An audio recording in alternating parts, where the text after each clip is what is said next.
trying to live stream from my Sony camera, which you know what? Now that I think of it, I bet my Canon can live stream too. But it was super pixely apparently, and it was only at 720p. So I ended that one and I'm just back to my phone. I know how good of quality that camera can be. I just need to figure out how to live stream from it so I can free up my iPhone. Because like I was saying on that other live, there are so many times where I want to live stream, but I'm needing to use my phone, and so I don't. And so if I can figure out how to get that camera to look decent, then I can live stream more. Hey, okay, thanks for coming back, guys. Sorry I was just trying to get better quality and free up my iPhone, but I'm cutting off sprues for a customer. I cast some of her work, and there were a lot of like internal sprues, like these. And so I gotta cut them all off with a jeweler saw, which takes so much time, just sitting here and cutting these off.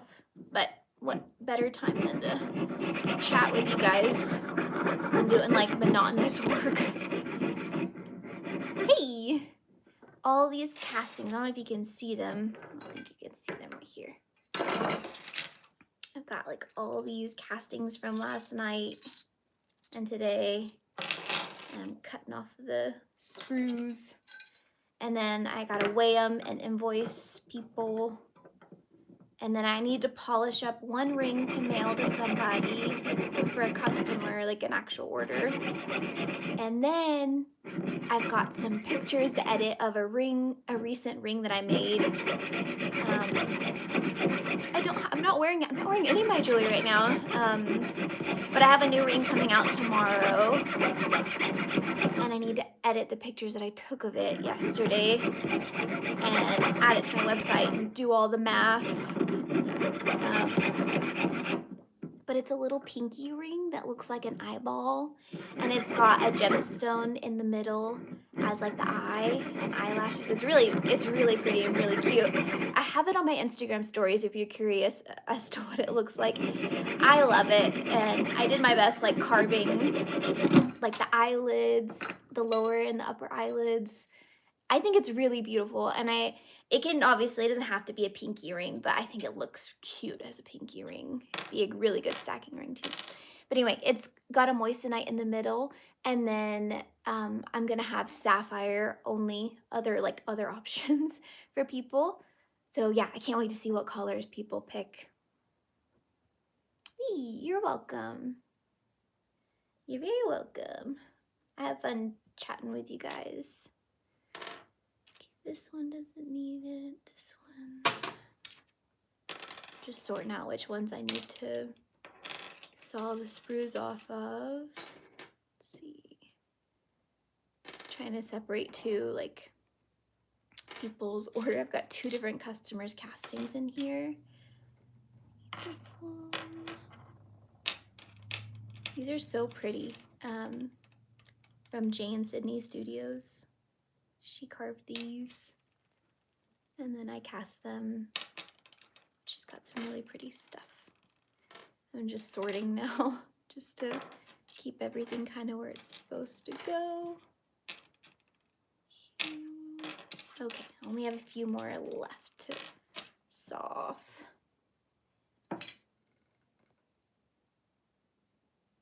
Hey, earrings casting with you, and now I don't know how to sell them or get enough exposure. Oh, I'm glad I could help you. My best tip really, and it's old news because everyone says the same thing, but just like share what you're doing, everything. Like even when you're in the babiest of the baby stages, like share it on TikTok, on Instagram, on YouTube. Make a video. Like people don't need to see you at your prime. They don't need to see you when you're at your best, like peak good work. They want to see too when you're learning and when you're like just getting started. So start filming, and it doesn't have to be something super profound. Like even I think I always feel like when I go to post something, I'm like, what is someone gonna get from this? Like, do they even care? You know? But then I find that like when I think about scrolling through TikTok, I watch the most mundane shit. Like I watch people go to the grocery store and clean their bedroom. Like, so it doesn't have to be something so grand, it doesn't have to be this long video, but just share like the little stuff of you getting started. So you just got stuff cast for me. So maybe show like, a TikTok of, hey, these are my first pieces I ever got cast. Like, this is, if you have a video or pictures of what they look like before, and you can show like, this is what they look like before, this is what they look like now, this is what I'm going to do differently, or this is what went well, just start sharing and like gaining an audience, because if just because you have something to sell doesn't mean you're going to be able to sell it if there's no people in front of you. So I would say just start sharing your work. Still 720p, but does it look better than okay, well, you said it looks great now. Okay, so I'm assuming it's better. Don't understand the language, but I like it. What do you mean? You're typing in English. Just went and looked. Love it. Oh, yay. Thank you. I love it so much. Oh, thank you, Alejandro. That's really sweet. Tell your mom I said thank you. There's no good. Okay. You made them. These are from another customer. So I cast work for other jewelers, like all of these. And then, so I make my own jewelry, but I also cast for other jewelers as well. Usually people that are like just getting started. Can I send things to you to cast eventually once I land? Yeah, whenever you're ready. And I always too, like, if people want, I always ask. I don't want to give unsolicited advice, but if you ever send something to me to be cast and you want feedback, just let me know in like a letter in the package or something, and I'm happy to call and give you feedback as well. I've done it a few times for people that have asked, or sometimes I'll see something and I'm like, ooh, they might need to know that this might be bad and that next time, and sometimes I'll try and fix things for people. But if you want feedback and you're just getting started, like, don't be scared to send me like beginning early work, because I'm not judging at all, and it's the best way to learn is to get feedback. And so I'm happy to do that. Describe yourself in 5 words. Ooh, hyper, happy. I'm a pretty happy person. 5 is too many. I get bored really easily. What else? I don't know. I can't give more than that. I just like to be happy. Your accent's very nice. Where are you from? Oh, thank you. I'm from Texas. Never get to see you with a lady that's sharp. That's right. You're sweet. I do have a dog. I adopted a dog in, I think it was October. I adopted a dog. I adopted a Labradoodle. Oh, I don't even have this strapped in. I adopted a Labradoodle. I think he's about 1 year old. He's still definitely a puppy. But he was in the shelter. He was the happiest dog in there, but he was also one of the most sickly. He was so skinny. He was living on the reservation. He was homeless on the reservation. And he has hip dysplasia. We need to get him surgery. And he was so skinny, and he had diarrhea for like 2 months straight, and we had to nurse him back to health. But even through all of his like sickness and not feeling well, he was the sweetest and the happiest and the most loving dog. He's been the best dog. But yeah, he's a black little Labradoodle, and his name is Finnegan. I call him Finn. He's very sweet. He's a very sweet boy. He's sleeping upstairs.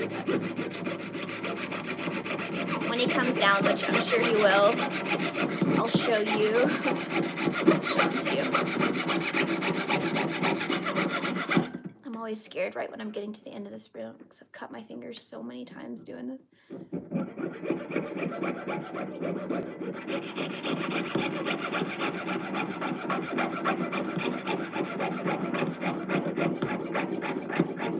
It's almost time for a new blade.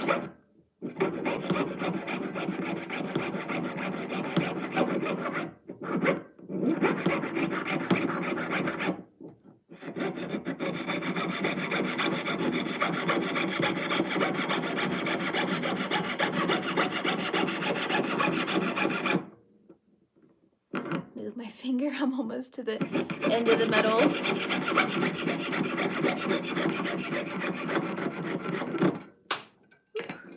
Just brushed my finger. There's this one.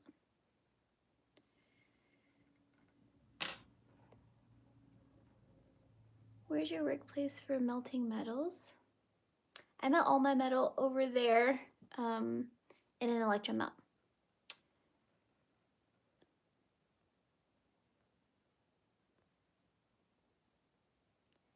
Hello. Why don't you wear a mask? Lots of people develop lung cancer from this trade. I wear a mask whenever I'm working with investment. I wear a mask whenever I'm like sanding and polishing, usually. But like right now with this, there's not enough like silver flying around. It's all falling. I'm watching it. But yes, like with investment and stuff, I always wear a mask. And I've gotten better about like wearing a mask when I'm sanding. And then polishing, I've got that enclosed polishing unit, which helps with like the silica that's flying around from the compounds. So yeah, you do have to be careful.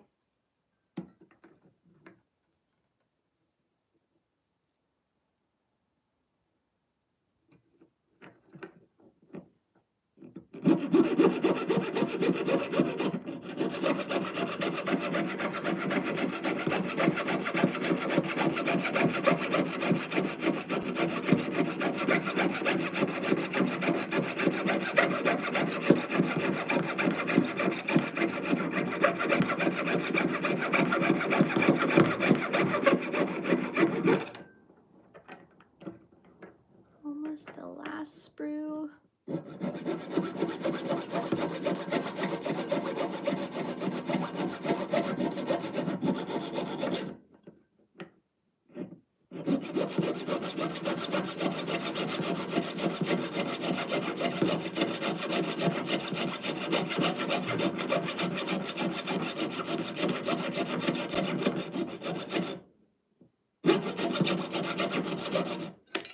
Need to tighten this saw. I feel like if I was that aggressive with my saw, it'd snap so quickly. I think it's because I'm using a really thick blade. Fell in love with round rocking and this brought me to jewelry making. What is rock hounding? What is rock hounding? Working with polymer clay now, and I also make cabs with my rocks. Oh, is that like when you're looking for stones and stuff? Oh, I'm happy I could inspire you. That's really cool. I also started with polymer clay, like making polymer clay earrings and stuff. That's fun. When I'm out of sprues, I use the red wax. The red wax, like your sprue wax. Thank you. I love the color. It's from Pepe Tools and Lion Punch Forge. I think like it's from Lion Punch Forge, but Pepe Tools like manufactures it, I believe. I really like it. I was using my Amazon one, like the one I got from the very beginning, for the longest time. For 4 years, I was using the Amazon like cheap, like really ugly one. It did the job, but it always came undone. Like it would collapse. It was the ones that collapsed up here, and then these two things collapsed. And anytime I accidentally hit my bench peg going up, it would collapse my jeweler's saw.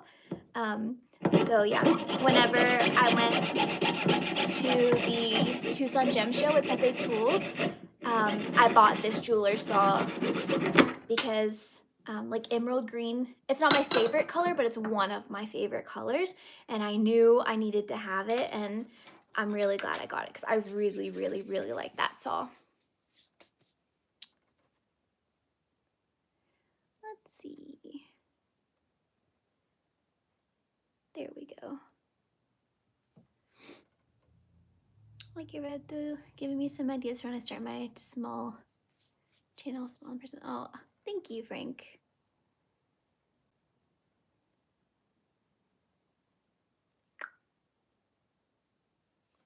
Stationary settings, yeah, looks like the way to go. Brandon. Okay, so these are done now. All the sprues are cut off.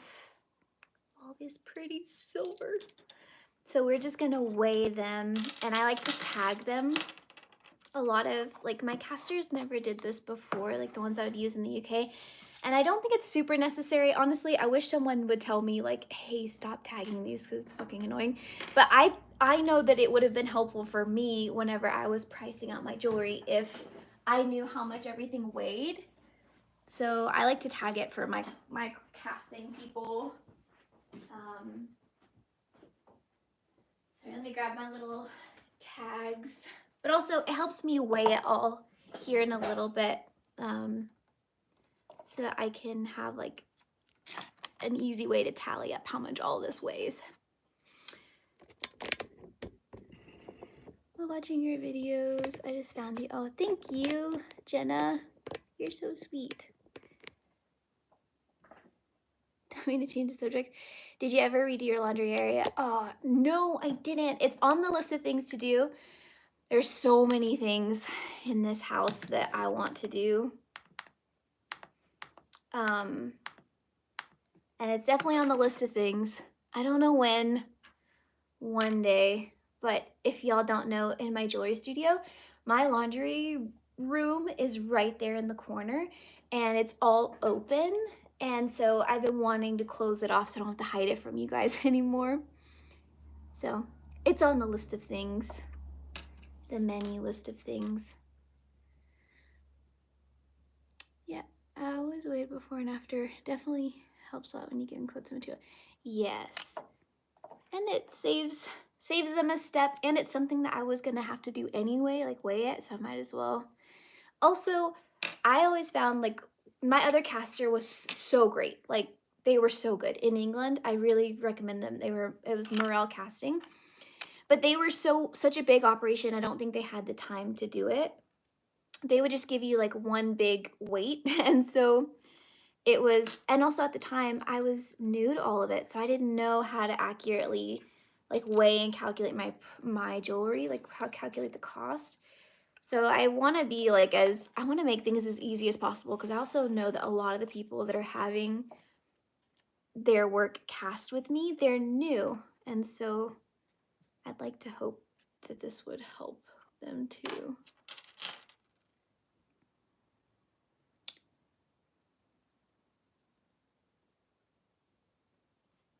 Let's see. 0.18. My hands are all jittery because I haven't eaten today. I've only drank coffee and it's starting to show in my hands. 0.12. This might be a stupid question, no stupid questions, but do you keep this stone in some of the pieces when you cast? Yes. That's not a stupid question though, Jenna. That's a very smart question. Yes, some of them, not all of them. The only gemstones that I will cast in place, the only ones I've had like a good history with, are sapphires and moissanite. Other than that, I will not cast in place any other gemstones anymore. I used to do some lab gems, but they just became kind of unpredictable. So some of my styles that I have, I will cast them in place, but that's just based on that design. And then others, I won't cast them in place because I want like a really clean setting. So it just depends on what you're wanting for that piece, you know.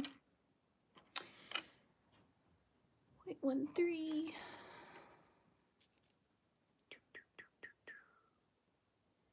Used Morel recently, pleased with the price. Yeah, they were really good.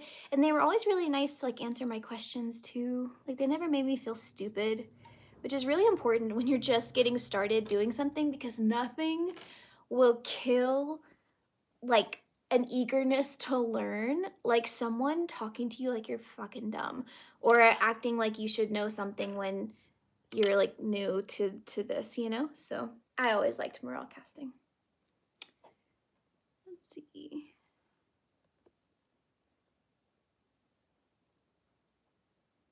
Any recommendations on wax pens for hammer machines?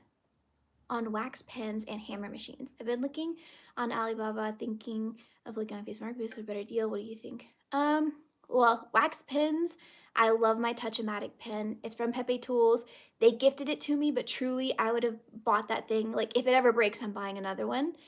I love that one. It is a little pricey though.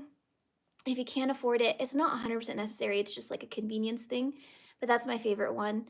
And then hammer machines. Are you talking about like reciprocating action tools for hammering bezels?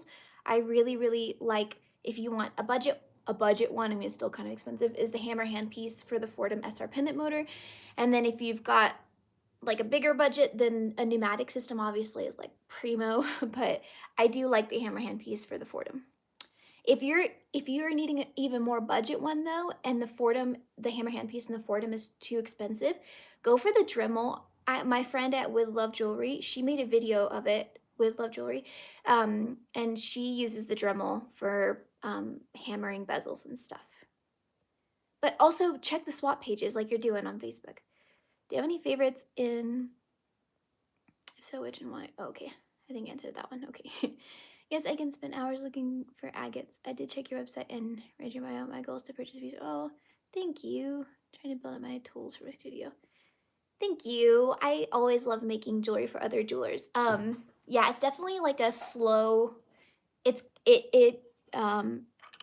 took me 4 years to get like everything I have in my studio. I could have never afforded to just like get everything in one go.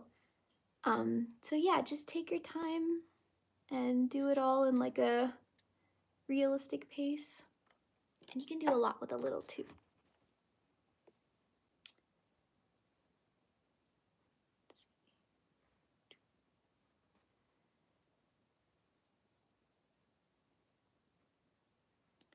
Amazon list of things you need to get started that you made yourself. Oh, good. Thank you, Jenna. I'm glad that was helpful.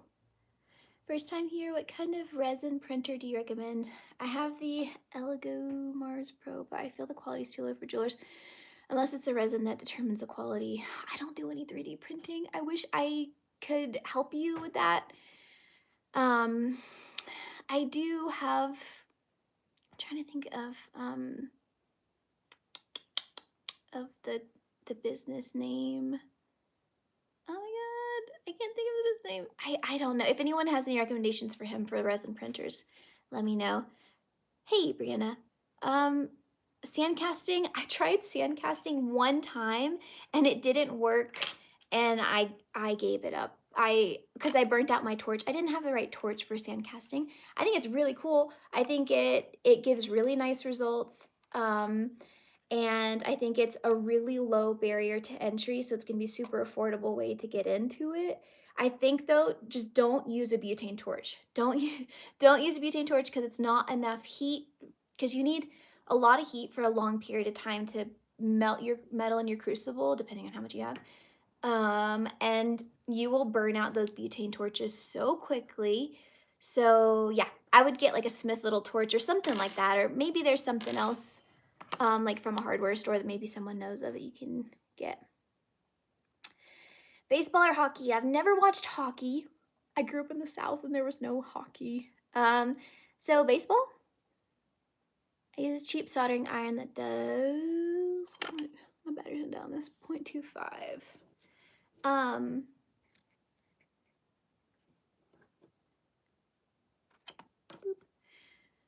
Cheap soldering iron that doesn't get up to the temperature they claim, which is perfect for applying wax for me anyway. Well, that's a good budget option.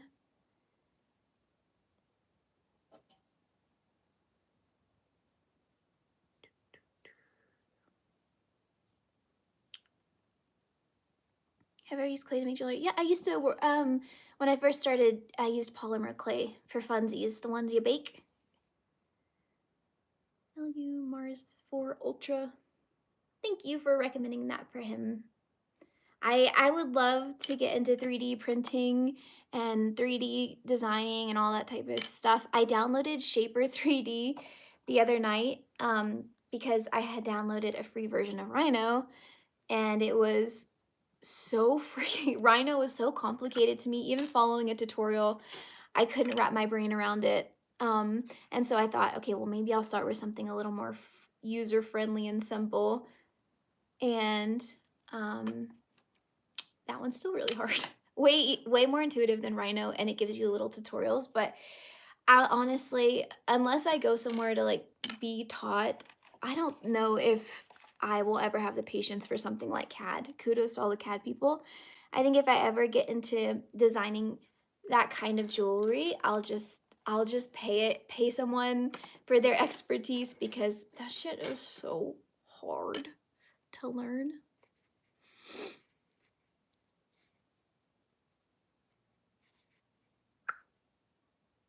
Thoughts on a cheap rolling mill? I'm considering one. My plan is to use it till it breaks and then decide if I used enough, then want to splurge on a good one. That's a really good choice. And that's what I did, although thankfully Durston gave me one. But I used the blue Amazon one and it did the job in the beginning like totally fine. And it was the blue one. I think I have it linked because it's not a bad mill and it was 90 something dollars, I think.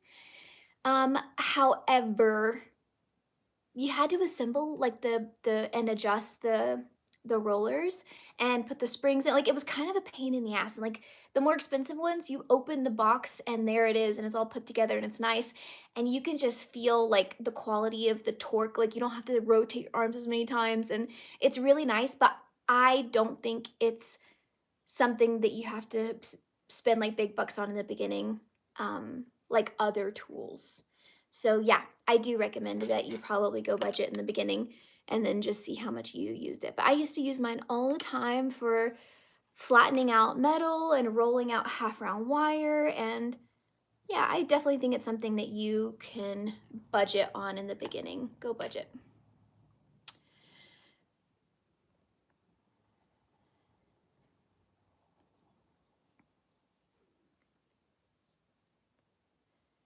I want to cast on my own, but don't have the space or cast for casting machines. I mean, it does. It's messy. It is messy.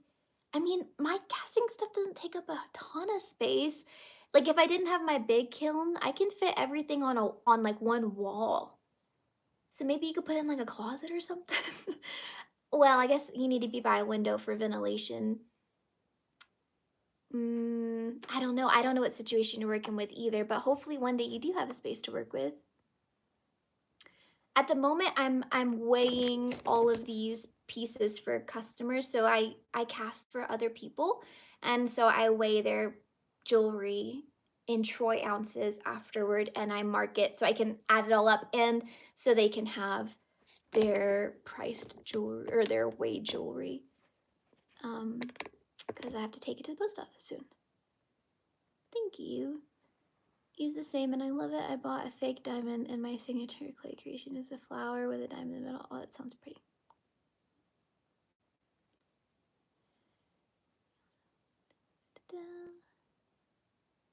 I'm stuck in a 25-year design rut. I had to go hands-on with wax to get flowing.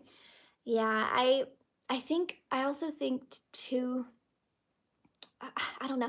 I've just never been someone who like draws what they're wanting to make and then makes it. I've always been someone who's started with like a gemstone or just started playing with wax and then I find what I'm making. Like my eye ring, for example, I wasn't planning on making an eye ring. I just was all I knew was I want to make some kind of dainty pinky signet ring. And so I just started melting the wax around my mandrel. And as like I started seeing a shape come out, I was like, and then it's my designs always work out that way. I never am drawing like having an idea, drawing it out, and then turning it into something. So I think that's also why I probably wouldn't be good at designing in CAD because like you, I need to like see it in real time, like with my hands to make it, if that makes sense. How did you come up with your business name and did you design everything yourself? I I kind of regret my business name, but then can you really regret it because it's worked out so far? And at the end of the day, no one really cares what your business name is. I wanted it to be my name, but there was already Adrian Rose Jewelry. Like there were so many close renditions of my name, and so I love my mom a lot, and she is of like Mediterranean and Greek descent, and Matera means mother in Greek. And I was like, all right, well, there we go. Like, I'm a mom, she's a mom, I love her, I love being a mom, and so Matera made. But now everyone thinks my name is Matera and not Adriana, and so that's why I'm like, why did I do that? I wish I could have figured out how to work my name in there, but I didn't want it to be a hang up. So I'm not super pleased with my name. But yes, I designed everything myself. I also hate my logo because I made it in Canva and it looks like everyone else's logo, but I think people just care about what you make and not so much the name and your logo. So, I mean, make sure it's going to be something you'll be happy with in the future, but don't dwell on it too much.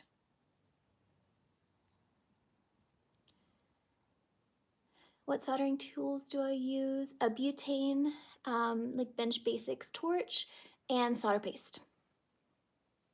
Did you make an angel? Nope.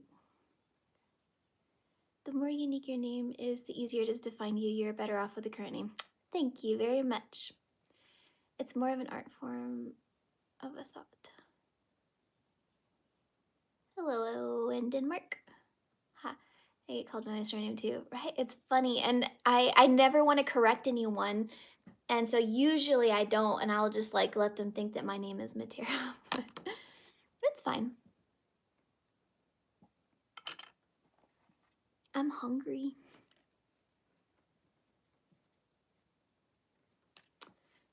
1, 6. Assuming these are also 1, 7.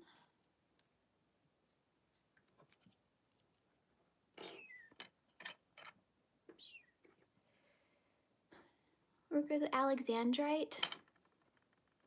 I think I have one Alexandrite ring in my store if I'm thinking of the right gemstone. I don't work with it a lot. I usually work with moissanite, sapphire, lab emeralds, peridot, blue topaz. I work with those a lot too. Let's see. Do I have any pets? Yes, I have a dog named Finn and a cat named Birdie. I rescued them both and they're super sweet. I mean, Birdie's not that sweet. She's actually not that sweet. She's kind of a bitch. Visiting God's jewelry box. Oh, that's cute. Just started to learn star setting, but struggling with the hand strength on a graver to raise a bead. Wondering if perhaps my gravers aren't sharp enough or to submit.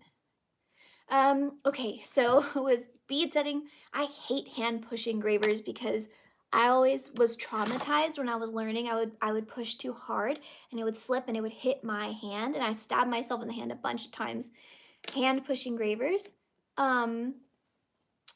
But probably it's either your graver's not sharp enough or you're going in at too harsh of an angle. So you want to, let me see. You want to go in at, like, say that this is your ring, okay? Sometimes I see that people are going in at too high of an angle, like that. You want to go in at more of like a, what angle would that be? 45 degrees, maybe? Someone smart, let me know what angle that is. You want to go in at a lower angle and dig up your metal. But you shouldn't, like, if your graver is sharp enough, you should not have to be pushing super hard. So that usually is an indicator that your engraver is not sharp enough. I have a little video showing of how I used to sharpen my gravers, like with an Arkansas stone and a diamond, like a diamond plate. However, my gravers have never been sharper than when I got this little set. So these are Agelo, A-G-L-O.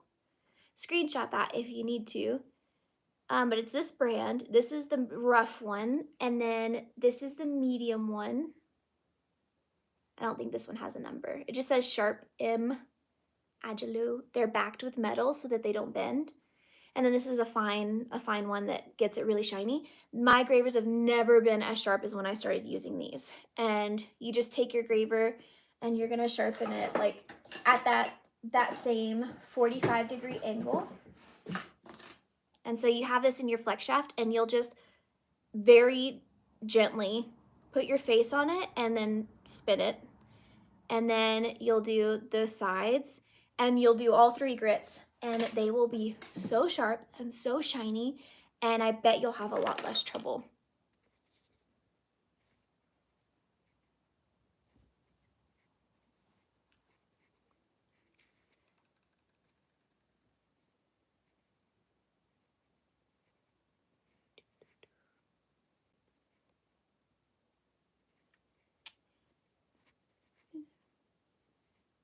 have coffee like you do.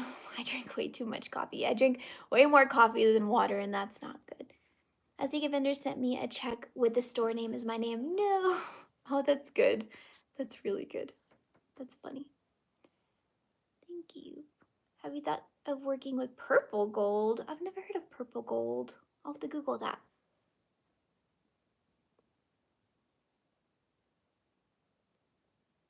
I have a Woobles kit and I'm failing. What's a Woobles kit? Thank you, Games by 1,000. I was thinking about getting some soldering tools because I've researched it, but what would you recommend you to start with? I recommend solder paste. It's the easiest to learn to solder with. Solder paste, you want to get easy solder paste. A butane torch, you can get the butane torch from Home Depot or Harbor Freight, or you can order a Bench Basics one from Pepe Tools, whatever you want to do. Any butane torch will work, like a hand one. You'll need like butane fuel. You can get that from Home Depot too. You'll need a soldering board. I would get like a ceramic soldering, well, not a ceramic, like a charcoal soldering board. You'll need a third hand, which are like the tweezers that hold your stuff for you. And you'll need like a solder pick so that you can apply your solder paste. That should be good. And then a little quenching bowl to quench your stuff. What inspired me to learn, and how do you feel it? How do you feel you've evolved in your craft? Ooh, um, I started learning during COVID, and then I just got obsessed with like making stuff, and I just wanted to keep getting better, and so I just kept getting obsessed with getting better and getting better and getting better. Um, and I feel like I've evolved well. I do feel like though sometimes I can be a little scatterbrained. Like, we all heard the jack of all trades is a master of none, but a jack of all trades is better than none. So I like the jack of all trades is better than none part because I feel like that is about me. But I am not a master of any of them because I get so excited to like learn something new. Once I feel decent at one thing, I usually am like on to the next, and that's not always a good thing. I do think it's how I've progressed so quickly, but I know about myself that I'm not great at really any of it. Like I'm not a master of it, you know? I'm not knocking my skills, but I'm not like the best at any of it because I just keep moving on to the next. I want to do the next thing. So I try to like identify that, and like when I want to learn something new like CAD and stuff, I have to bring myself to reality and be like, okay, that's not going to be good for you or like any other of your skills if you keep doing other things. So how do you get consistent angles with those? With sharpening on your like these little circular things. Sorry, I'm going down the list. I always try and hold everything at the same because that is tricky because obviously I don't have like a power hone, so it doesn't let me like sharpen at the same angle. Where are my little doodads? Okay, so when I have this in my flex shaft, I always hold it at the same angle. I'll try and put it somewhere on like a stable surface, and I'll try and keep it at the right angle. And that way the only thing I'm ever moving is my actual graver. So I kind of take out one of the variables of what could be going wrong, if that makes sense. So I'll keep it really stable, and that way this never changes angles. And I do have a cheat code. I use my microscope, and I'm looking under my microscope, and I always, before I start it, I lay my face on it first. And that way I don't like end up bouncing it off. But that way I just always gently, and I don't push. It can be hard. You can sometimes change the faces of your graver by like the angles, at least by pushing too hard. So you just have to be really careful.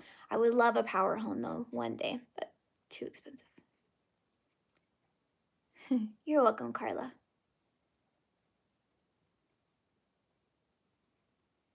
I actually just finished a cup of coffee. Like it didn't. Oh, that's really sweet. Thank you. I'm working it on a pendant design. Oh, that's cool. Chain design. Ooh, I'm so scared to touch chain. And on another note, a master of one is hardly a jack of all. True. so good. I can't believe you only started in 2020. Oh, thank you, Jenna. That's very sweet. Thank you. I really like your content about jewelry. I wanted to start learning jewelry making, but I feel overwhelmed and that I don't have a proper place and what tools or techniques to start with. Don't let it stop you. I didn't have a proper place when I first started either. I was at my kitchen table. I was doing everything at my table, and then it was kind of getting a lot, and so I took over a spare bedroom and I sat on the floor with, I actually still have the little dresser. It was maybe like a foot and a half off the ground. I sat on the floor crisscross applesauce on a little like drawer pull out thing, and I had my doodad attached to it. It was like a vice one, and I did everything on the floor. So don't let like not having a bench or having a table or don't let any of that stuff stop you. You can learn. I think like you said, you're overwhelmed with like what to start with first. Start with soldering, like basic ring. Order some 2 millimeter wire or 1.5 millimeter wire. I don't know what that is in gauges. Everything I learned was in millimeters. And just start soldering rings, and don't worry about like your space. Like you'll figure that out as you get bigger, have more stuff. So just start learning. Yeah, For soldering supplies, Brianna, for just like the basic soldering supplies, maybe 50 bucks. Not too bad. I'm gonna be 30 in May. I'm gonna be 30. I'm very excited about it. So I'm 29. I'm right-handed. Hello, Caroline. Auto Free has great starter kits. Ah, that's good to know. Crazy set crisscross. I have short legs, so it's easy to do crisscross applesauce. Okay, so I'm gonna let that sit there real quick. I need to just sand up this ring. I just need to reapply texture on this.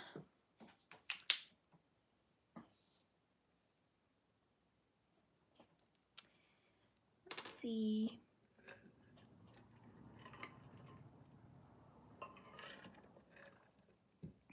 I'm at the place where I just make jewelry for myself that I like. That's fun.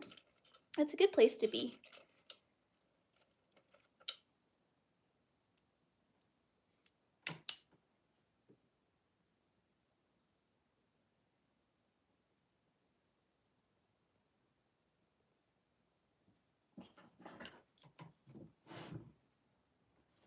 Just gonna re-add this texture on here.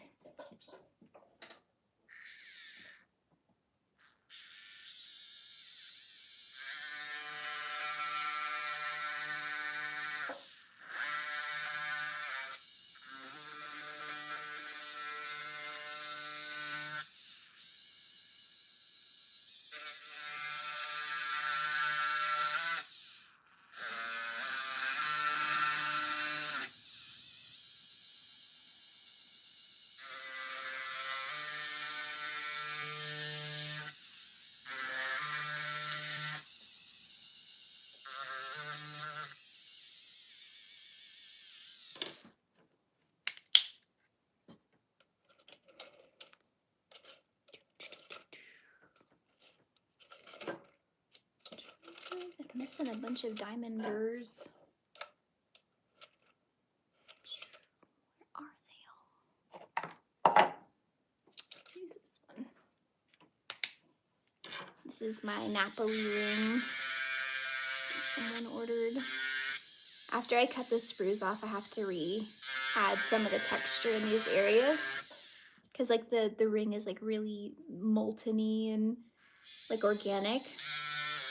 And where you take the sprue off, it becomes really flat just by the nature of like removing it. And so I always use my diamond burrs to re-add any texture that I took away.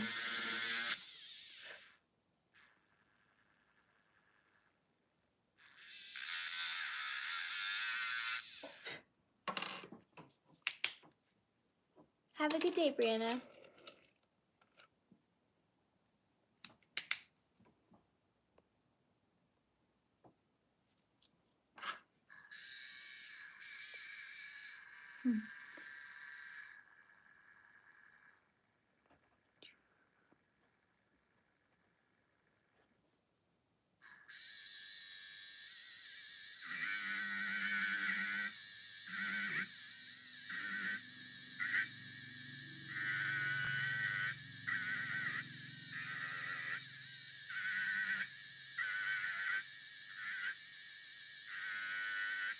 This was one of the first rings that I ever made when I was wax carving. This is like one of the first like little organic bands that I ever made. And I'm glad people still buy it. It makes a really good, just everyday, like little stacking ring. I don't know if you can see really well. I feel like it's really blown out. I don't know if you can tell what that looks like.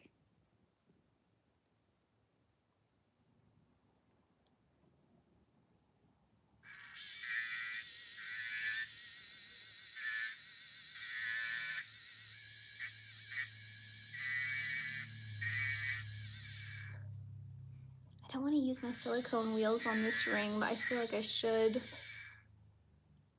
There's just some texture. I started using silicone wheels recently. Actually really, really nice. But I like to save them though for when I'm working around gemstones or like a really sensitive texture. I'm hoping that maybe I can get this all done with these radial discs instead of using those, because they, as much as I really, really like those silicone wheels, they burn away so quickly and they're kind of expensive. And so I don't want to use them all the time. But you can just watch them like so clearly just break away and wear down within just one use.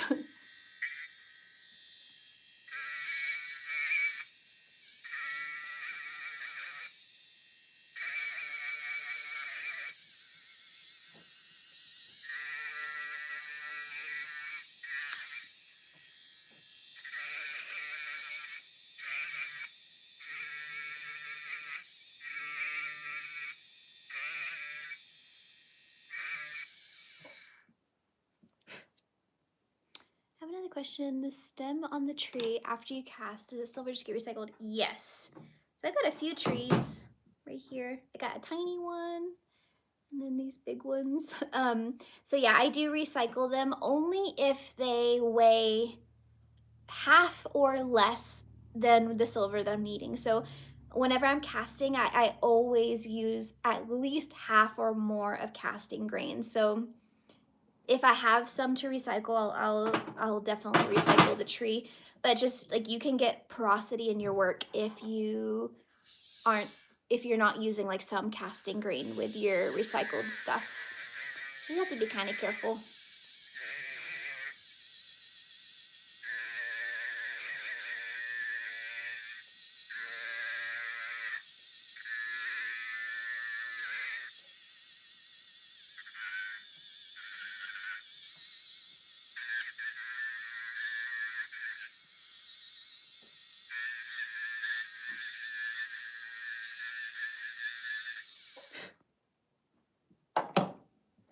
All right, if anyone, it's almost an hour.